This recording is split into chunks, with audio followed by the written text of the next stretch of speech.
తాకట్టులో ఉన్న బంగారాన్ని విడిపించి ఆ రోజు ఆన్లైన్ రేటుకే మేము కొంటాం. Sharma gold company.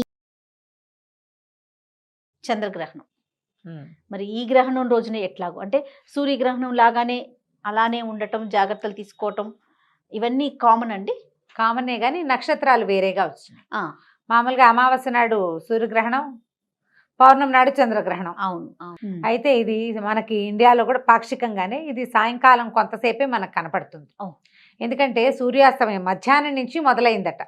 మధ్యాహ్నం నుంచి మొదలయ్యి సూర్యాస్తమయం అయిన కొంతసేపటి వరకు, అంటే చంద్రోదయం అయిన తర్వాత కొంతసేపటి వరకే గ్రహణ కాలం ఉంది. 54 నిమిషాలు మాత్రమే ఉంది.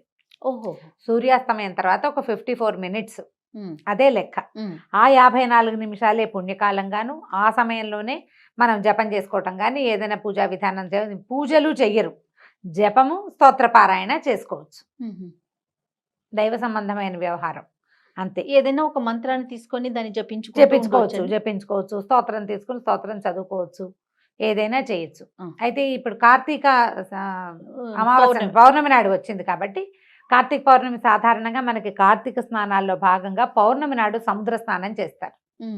కానీ ఇక చంద్రోదయం అయిన తర్వాత, అది గ్రహణం పూర్తయిన తర్వాతే సముద్ర స్నానం చేయాలట. ఓహో. గ్రహణ సమయంలో కాకుండా పుణ్యస్నానాలు విడిచిన తర్వాత, ఈ సమయంలోనే మనం జపాలు తపాలు ఏం చేసుకోదలుచుకుంటే అది చేసుకోవటం. భరణి నక్షత్రం మేషరాశిలో వచ్చింది కాబట్టి ఈ నక్షత్రానికి సంబంధించిన జనం ఎవరైతే ఉన్నారో వాళ్ళు ఈ సమయంలో ఏదైనా జపం చేసుకోవటము, దానాదులు నిర్వహించుకోవటము చేయొచ్చు. గర్భిణీ స్త్రీలు అయితే సాయంకాలం నుంచే, మనకి మధ్యాహ్నం నుంచే మొదలవుతుంది కానీ మనకి లేదు, అది ఎండవేళేటప్పుడు కదా, కనపడదు కదా, అసలు మనకు తెలియదు. తెలిసేది ఆ కాసేపే కాబట్టి ఆ కాసేపు పాటిస్తే సరిపోతుందని మధ్యాహ్నం తర్వాత, అంటే కొంచెం 4 గంటలకి అట్లా అక్కడి నుంచి మొదలు పెట్టుకుని కాస్త 7 గంటలు అయ్యేదాకా, ఇప్పుడు దానికి ఎట్లాగో ఇంచుమించుగా దీనికి కూడా అదే సమయం, సూర్యాస్తమయానికి ఎట్లా అదే మన సూర్యగ్రహణానికి ఎలా పాటించామో అటు ఇటుగా దీనికి కూడా అదే పాటింపు.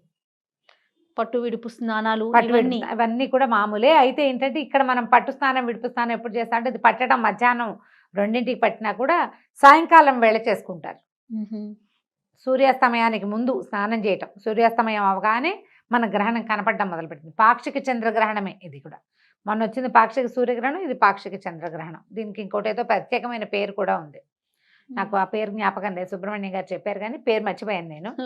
అయితే ఇది ఈ శాస్త్రజ్ఞులు, జ్యోతిష్ శాస్త్రవేత్తలు వాళ్ళు అయితే చక్కగా ఆ పేర్లు కూడా ఘడియలు విఘడియలతో సహా చెప్తారు. మనం క్యాజువల్ గా మాట్లాడుకుంటాం, దీని మీద ఒక చిన్న అవేర్నెస్ కోసం చెప్తున్నాం అంతే. రమగారు, గర్భిణీ స్త్రీలు ఇప్పుడు కూడా జాగ్రత్తగా ఉండాలి. ఈసారి వెంటనే 15 రోజుల గ్యాప్ తోటి వచ్చింది. ఏమీ లేదమ్మా, ప్రధానమైంది తిరగద్దు, తినద్దు, విశ్రాంతిగా ఉండండి ఆ కాసేపు అంతే.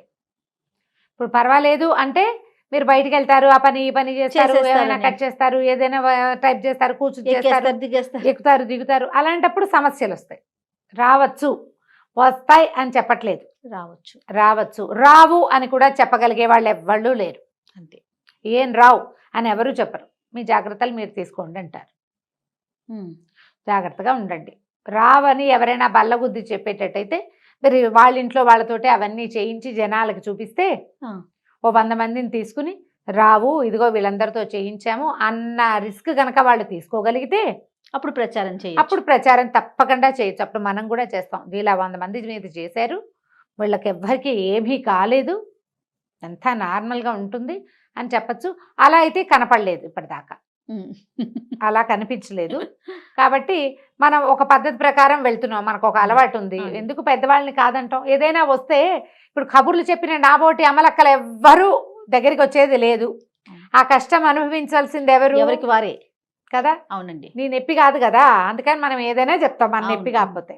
కాబట్టి జాగ్రత్తగా ఉండండి, సరిపోతుంది. ఆహార స్వీకారం చేయొద్దు, ఏదైనా చదువుకోండి. ఇప్పుడు ప్రెగ్నెన్సీలో మేమేం జపించుకోవచ్చు, మేమేం జపం చేయాలి ఇలా అడుగుతారు.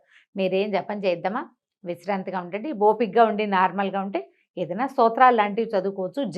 జపం అనేది ప్రధానంగా ఉపదేశం ఉన్నవాళ్ళు చేసేది. మనం చదువుకునేవన్నీ స్తోత్రాలు, ఏదైనా చదువుకోవచ్చు.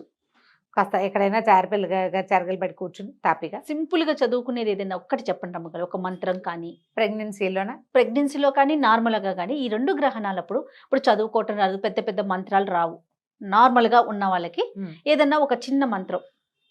మంత్రం అంటే ఒక చిన్న స్తోత్రం చెప్తాం. స్తోత్రం. ఆపదామ భర్తారం దాతారం సర్వసంపదాం లోకాభిరామం శ్రీరామం భూయో భూయో నమామ్యహం. ఇది చిన్నదా రమ్మగారు? చిన్నది, ఒక్క శ్లోకం ఇది, 2 లైన్లు. ఓకే, 2 లైన్లు రాసుకుంటే 2 లైన్స్. మనం డైరెక్ట్ గా చెప్తే 9 సెకండ్లు పడుతుంది అంతే. అంతే. ఓం నమ శివాయ ఇలాంటివి అంటే అలాంటివి జపించవచ్చా? మీకు మీ ఇష్టం అదంతా. ఓకే, నన్ను అడిగితే నేను ఇది చెప్తా. నువ్వు నన్ను అడిగావు కదా, నీకు కావాల్సింది నేను ఎట్లా చెప్తాను? కాదు రమ్మగారు, ఇంకా సింపుల్ గా చెప్తారనుకున్నా నేను. ఇంకా ఏముంది, ఇది అనుకోవచ్చు కదా, శ్రీరామ జయ రామ జయ జయ రామ అనుకోవచ్చు. అలా అది నేను అడిగాను. హరే రామ హరే సామాన్యుల కృష్ణ కోసం. అనుకోవచ్చు. హరే రామ రామ రామ హరే హరే, హరే కృష్ణ కృష్ణ కృష్ణ హరే హరే. ఒక 5-6 సార్లు అన్నాక ఒంట్లో ఇలా చిన్న ఒక ఊపు వస్తుంది. ఇది అనుకుని చూడండి నేను అన్నట్టుగా. ఇది నేను ఎక్స్పెక్ట్ చేసింది. ఓకే, మీ ఎక్స్పెక్టేషన్స్ కూడా ఒకటి చెప్తా. నేనైతే ఆపదామ పడతారని చెప్తాను చేయ. నువ్వు ఇలా ఇంకా ఈజీగా అడిగావు కాబట్టి అక్షరాలు తప్పులు లేకుండా మీరు ఒక 10-11-12 సార్లు అనేసరికల్లా లోపల అలా ఒక చిన్న ఇది వస్తుంది. ఆ ఊపుతో వెళ్ళిపోండి. ఇంకొకసారి చెప్పండి రమ్మగారు. హరే రామ రామ రామ హరే హరే, హరే కృష్ణ కృష్ణ కృష్ణ హరే హరే. చాలు. అదే అదే అదే అదే అనుకుంటూ ఉండండి. పడుకోండి. రాముడు కృష్ణుడు మన ఉద్ధరించడానికి భూలోకంలో పుట్టారు. భగవంతుడు అయ్యుండి కూడా మనలాగానే జీవించారు. వాళ్ళు మనకి తోడుగా ఉంటారు. ఈ మాట అనుకోవటం, ప్రశాంతంగా ఉండటం.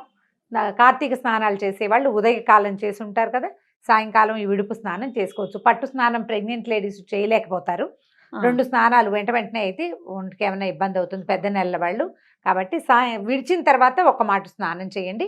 ఆ తర్వాత ఆహార స్వీకారం చేసుకోవచ్చు. ఓకే, దర్భలు వేయటము, మన ఇంట్లో ఉన్న వాటిని ప్రొటెక్ట్ చేసుకోవటం, ఇంటిని శుద్ధి చేసుకోవటం, ఇవన్నీ ఎప్పుడు గ్రహణాలకు ఏం చేస్తామో అదే సేమ్ విధానం, మార్పు లేకుండా. నమస్తే. నమస్తే. సుమన్ టీవీలో మీ పర్సనల్ అండ్ బిజినెస్ ప్రమోషన్స్ కోసం కింది నెంబర్కి కాంటాక్ట్ చేయండి.